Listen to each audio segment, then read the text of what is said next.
বসতভিটা থেকে উচ্ছেদের হুমকিতে রাজশাহীর পাহাড়িয়া সম্প্রদায়ের ২০টি পরিবার। তাদের তাড়িয়ে দেওয়ার সব প্রস্তুতি সেরেছে ভূমিদস্যুরা। এখন খাসি জবাই দিয়ে ভুরিভোজ করিয়ে আদিবাসীদের জায়গা দখল করে নিতে চায় তারা। এমন অবস্থায় জেলা প্রশাসন বলছে দলিলপত্র দেখে পরবর্তী ব্যবস্থা নেওয়া হবে। মতিউর মর্তুজার তথ্যচিত্রে ডেস্ক রিপোর্ট।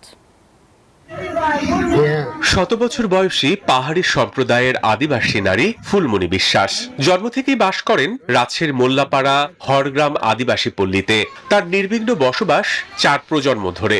এখন তাকে বসতভিটা ছেড়ে চলে যাওয়ার হুমকি দিয়েছে স্থানীয় ভূমিদস্যুরা।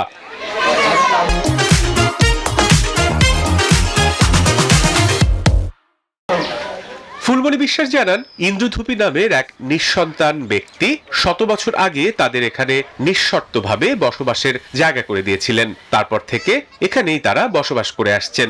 বাপদাদার এই ভিটে মাটি ছেড়ে যেতে চান না তিনি। কোন জায়গায় যাবো, কোন জায়গায় যাই আমরা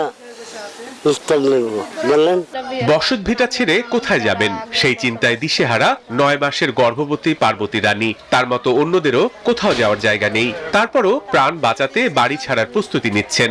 3টি পরিবার এরই মধ্যে ভয়ে বাড়ি ছেড়েছে। আমরা দেখেন এই সময় গর্ভবতী মানুষ কোন জায়গায় যাব আমরা তো ভুলিনি যে আমরা খাসি খাবো। ওই বলছে এখন যাবে, এখন খাসি কাটে খাওয়াবে। পাহাড়িদের এই বসত ভিটার মালিকানা দাবি করেছেন সাজ্জাদ আলী। তিনি জানান, জমি দখল নিতে ভূমিভোজের আয়োজন চলছে, তবে বৈধ কাগজপত্র দেখাতে পারেননি তিনি। দাবি করলেন আসল কাগজপত্র খুঁজে পাচ্ছেন না। এটা খাওয়ার অর্ডার করলো, কিভাবে খাবে? তো বললো যে তাহলে আপনি এক কাজ করেন, আমরা রান্না বান্না করবো না, আপনাকে করবো না, একটা বাবুর্চি নিয়ে নেন আর চাল টাল দিয়ে যা করার করে আমরা সব খাবো, প্রতিবেশীগুলোও খাবে, আমরা খাবো, আপনারা আসেন সবাই একসঙ্গে খাই, আমরা বিদায় হয়ে যাবো।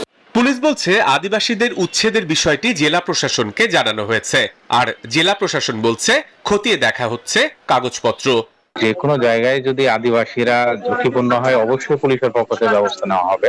পাশাপাশি আমরা বিষয়টা জেলা প্রশাসনকে অবগত করতে আমরা অবশ্যই আইনগতভাবে এটা আগে কাগজপত্রগুলো যাচাই করে দেখি, যদি মালিকানার কোনো কিছু না থাকে অবশ্যই বন্ধ হবে।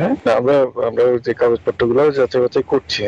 পুলিশ জেলা প্রশাসন উদ্যোগী হলেও শান্তশিষ্ট আদিবাসী পল্লী জুড়ে এখন উচ্ছেদ আতঙ্ক। একখণ্ড মাথা গোজার ঠাঁই খুঁজে ফিরতে মরিয়া পাহাড়িয়া পরিবারগুলো। Desk report, news 24।